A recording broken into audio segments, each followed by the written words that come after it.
partition in India, Amritsar, city of Amritsar, and then my parents migrated to Pakistan in 1947. My date of birth is 1943. At the moment I'm nearly 68. My family consists of, my parents consist of 5 brothers and 1 sister, and all migrated to Pakistan from Amritsar, and they settled in near Lahore, Nankana Sahib, where the Guru Nanak was born. So we settled there. My early days were in Nankana Sahib. I did my primaries, secondary, then I went to Faisalabad for higher secondary school and college, and after that I went to Lahore, Punjab University. I did my master's degree in politics.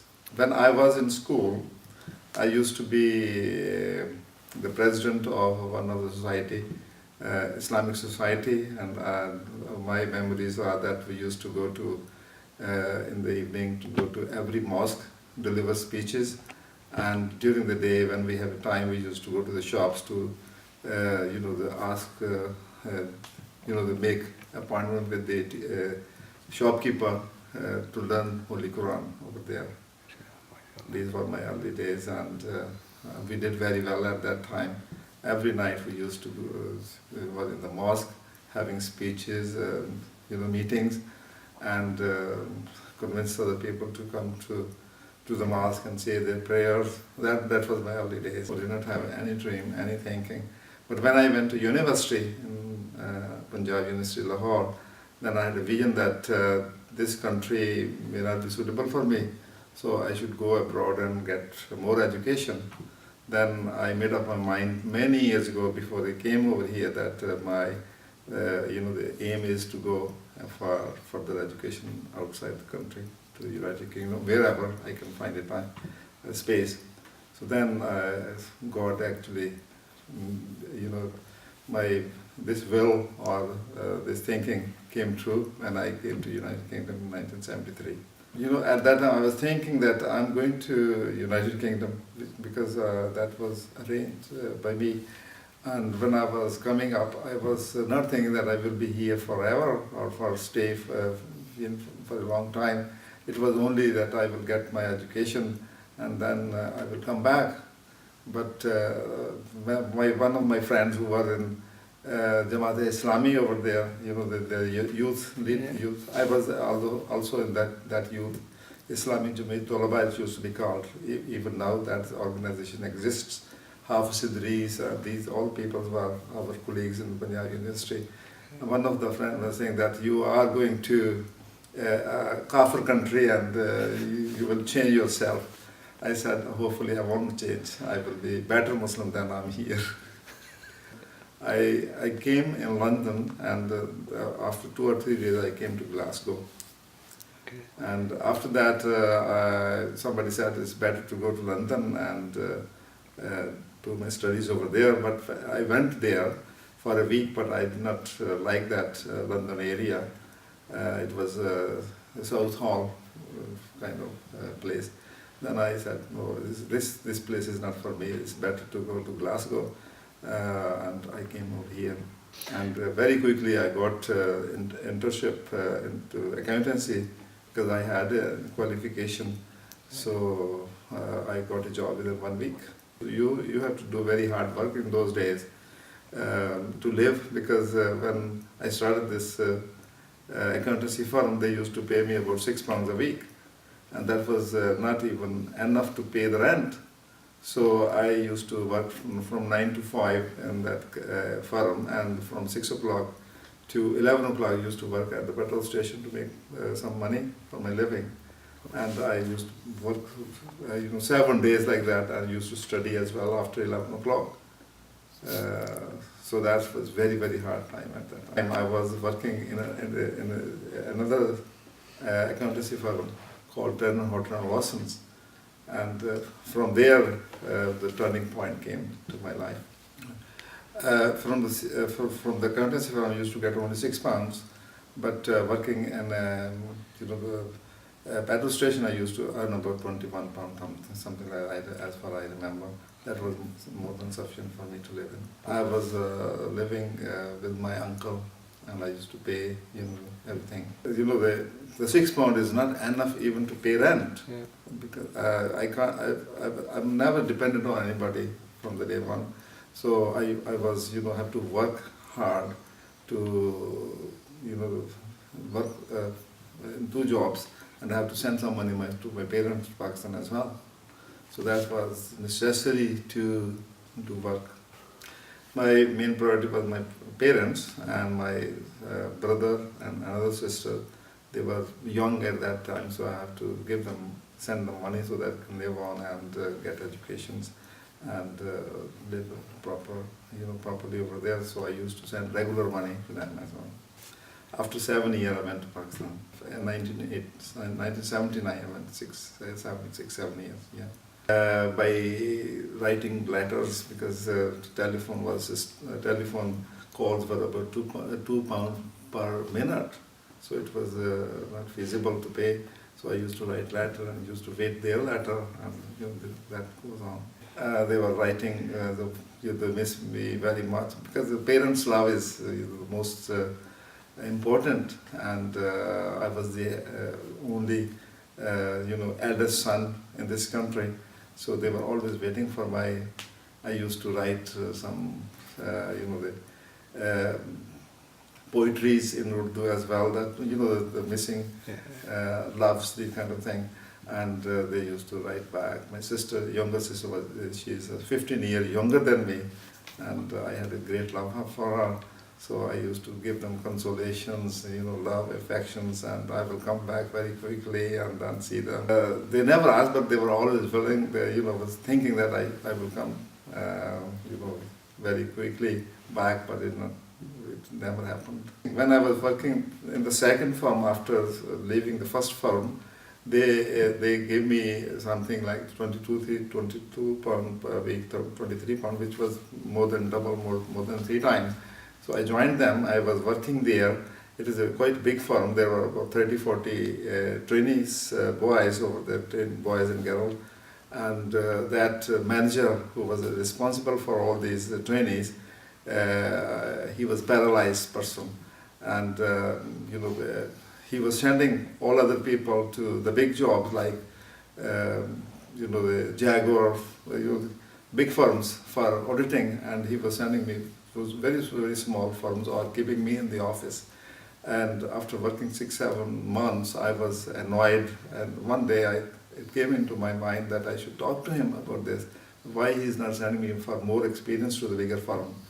And I went to see him and asked him this question. He gave me a very strange answer, which actually gave me so much anger that I blew up, fully. He said that I cannot send a black face with the brown shoes. I was wearing brown shoes on that day. So it gave me much more anger, so I said, okay. And I said to him, give me a piece of paper. He gave me the paper, and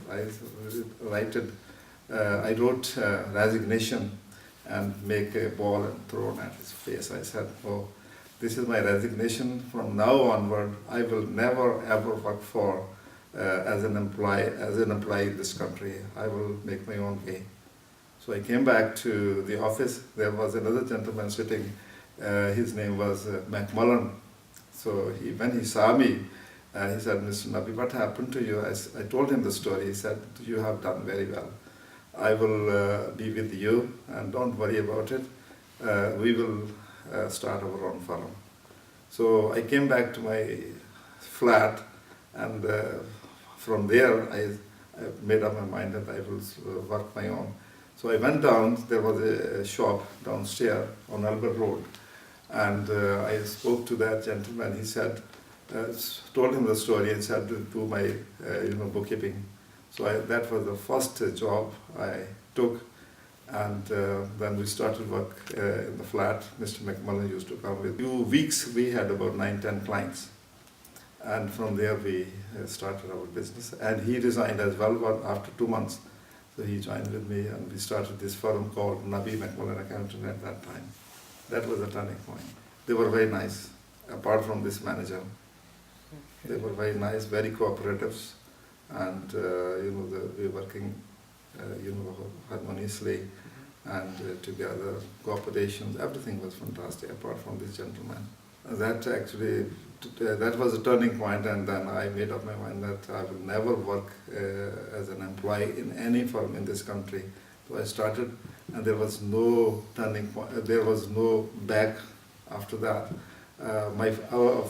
After a few months, we shifted our office into the city center, Bath Street, and we had about 9-10 employees over there. So quickly, I gathered a lot of shopkeepers, clients, you can call them, to honor our list, and we were so busy that we were not able to even get time to do anything else apart from the accountancy. That's the Pakistani attitude. My family background as traders, they were also business people, so I had that in my mind all the time.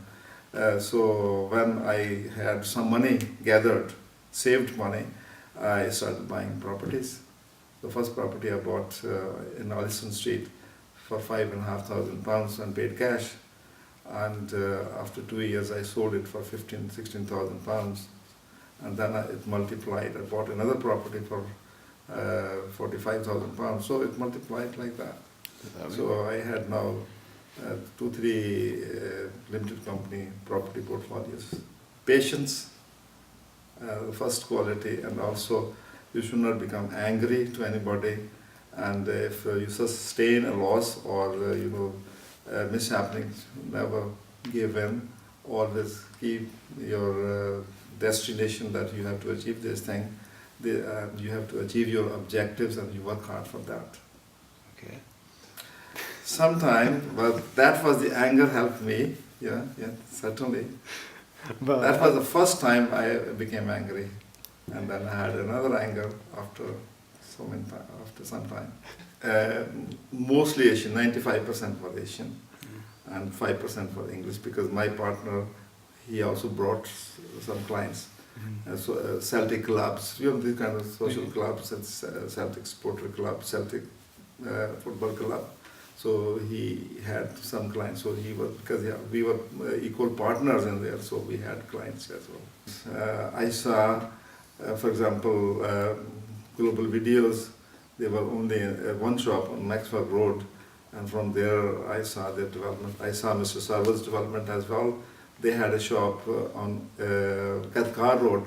They used to sell butter and cheese in the vans, and from there I saw their development with my own eyes, how they developed the business. Fast, rapid and fast, because when they were, first of all, I saw them working in the buses, and then I saw them, they had some money and bought the shop. At that time it was easy to get a shop. You can easily get or rent shop, and then fill it with the stock and start selling. Quick money coming in, but you get stock on credit, so you had plenty of money for cash flow, and buy one shop, another shop, and go to bigger like that. So there was plenty of fast growth at that time. The hard work and determination again.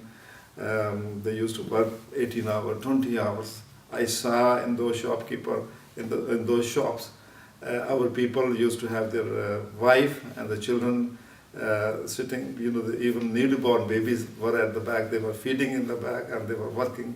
And they did really work very hard at that time. That was the reason, the growth of our nation.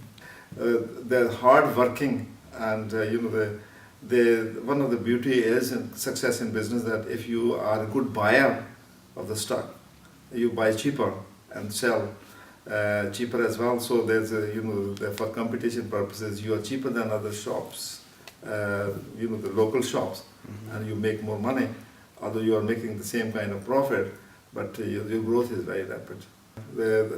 Because I was educated, I got a master's degree and the administrative science degree in Pakistan as well, which is equal to MBA. I had 2 degrees over there, and I came and qualified as a accountant. So my point of view or thinking is totally different from them. Most of the shopkeepers they are totally illiterate. They don't, some of them even can't write and read, and they just learn how to make signatures. So we were educating them how to do business, how to manage the business, what is the pricing policy. All these kind of things we used to make them learn from us. That is the success of my own business, because if you are giving good advice to one customer, he will automatically tell other, and so my client is multiplied rapidly. My own attitude is that I always, they entertain people when the people came. The main problem with our people used to be that, oh, I got so much tax to pay, how should I pay? I'm getting letters, I'm getting letter from the VAT office, I'm getting a PAY office, these kind of things. So I used to, when they come, first of all, I gave them consolation. Don't worry, it will be everything okay. Then I made their installments, help them out. So they were very happy. And when they come, they were in angry mood. When they go, they were laughing. Work practices changed slowly because our people are very slow to learn because of their education. But it's the way how to make them learn processes. People don't want to pay any tax. Even now that is the attitude, but we made them realize that if you don't pay tax, if you don't be honest, and your dealings with people, dealing with the tax office, VAT office, you will not be successful. So it took very hard to make them learn, and at the time, even if, for example, a person got £100 to VAT to pay, he was mourning. But now people pay, thousands and thousands of pounds VAT. So it is a learning process which takes long time to learn. Okay. At one stage, we used to have Social and Culture Society in Glasgow, which is now finished, and our Ghulam Nabi and all these, our elders, they used to hold films, to arrange seeing the films in the cinemas, and they used to have culture programs. Because of my one background, I was not only one person, I was the member of the UK Islamic Mission, very active. I used to be secretary of the UK Islamic Mission. I heard that they are arranging a dancing by a Pakistani lady who is a classical dancer, Nahid, some kind of thing, name was. They arranged in the Mitchell Theatre, Mitchell Hall, and so I came very angry. We will do picketing, and I won't let anybody go in. So that happens. Ashraf Anjum, all these people came to go inside when I was picking them up, and I was, showing my anger and saying that you are the leader of a Muslim community and you are going to see the dance, this kind of thing. So it made me so much angry to everybody. Nobody went into the hall, and that program failed. Okay. On that level, you talked about, obviously, Uncle Rabbani and other people, they're trying to organise cultural events. Yes. Did people at that time have many options to go to cultural events, or things that they could relate to, for example, relate to Pakistan in terms of music, in terms of film, etc.? I don't know, because I was I did not go all these things. My the daily routine was to go to the office and come back, go to the mosque, attend meetings over there, do whatever the community work I can do over there. And similarly, at that time, I used to be a very active member of the Tory party, and I was a secretary of one of the area, and so much correspondence used to come, I did not have time. But I was single at that time, so I had time. I used to very actively work in the Tory party at that time. It was a time when Margaret Thatcher was the Prime Minister. I got married in 1979. One of my friends, he was also UK Islamic Mission's member. He proposed that he can get his wife's sister. I I said, okay, if you think like that, but my parent has to agree. So my parents went to see her in Lahore, and they said they consented it. So then she came over here and got married here. Actually, the people used to say then, if you get married, if the wealth come because of the woman, and the children come because of the man. So it happened like that. When she came, I was living in a flat. When she came, I bought a house in Gifnut, and rapidly my own business growth multiplied. So there was no shortage of money, and I used even at that time, the first car which I bought was a very small car, and the second car I bought was this Toyota Super Crown for £10,000. It was very big money at that time. So I had from that day onward, I had always a nice car, a nice house, but there was no shortage of money. It was money was coming all the way, and I used to spend money, on my family and my parents, and also to the charities. I always give my priorities to my children, so I never left them alone. And all the three children were born here, 2 boys and 1 girl. And I put my total attention for the education of my children's upbringing, taking to the mosque, and got them a recitation of the Holy Quran, and teaching them from the early days. And Alhamdulillah, I'm quite happy and thankful to Allah subhanahu wa ta'ala that they are good children. He is a qualified accountant, Umar Farooq, and the other one is nearly going to qualify. My daughter has got the highest degree, master degree in entrepreneurship, and she got a diploma from Boston University as well. That's Allah's blessings. Our young people should learn from our elders, because they are the early entrepreneurs, and they have done so well. Everybody knows that we don't have a shortage of entrepreneurs in our elders. They should learn, and they should have a sympathetic attitude toward their elders, and they should love their elders, because we have seen so much the buildings of the work, but building of the big businesses, but our youths are not taking interest to their businesses of their parents, but going for other professions, other side of the. But they are not taking this wealth with them. They should have entrepreneurial qualities in them, and they should learn more and more. This can only be learned if they love their elders, and talk to them, learn whatever they say, and if sometimes there is anger coming from the parent, they should be sympathetic and patient. Okay. They are not following their footsteps. They are not learning from their parents. They should refer to their parents first of all, and they should also learn. They should refer to the successful people like Sarwar, like our companies, Muzaffar Yusuf's company, Maqbool Rasool's, all these, they are very good models for making their way in future. But they should only learn good things, not bad things. There are bad points in them as well, because for example, people are turning to licensed grocery shop. They have licensed grocery businesses, cash and carries. We should not turn to that role model. We should come to halal businesses and learn how only lies in entrepreneurship in our community. Because if you economically grow, you can have power politically as well.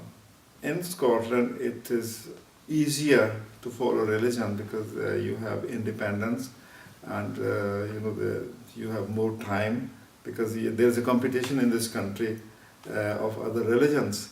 In Pakistan, nobody cares about it because all are Muslims. Nobody goes to the mosque for prayers. Although I used to, from early days, I was very punctual of my prayers, my reading the Holy Quran. when I came here, I learned more about my religion than any before. So I studied quite a lot about Quran and Hadith and Islamic history. So I'm more aware of Islamic knowledge than in Pakistan. We are still living in UK with these sects, different sects, Shia, Sunni, this kind of thing.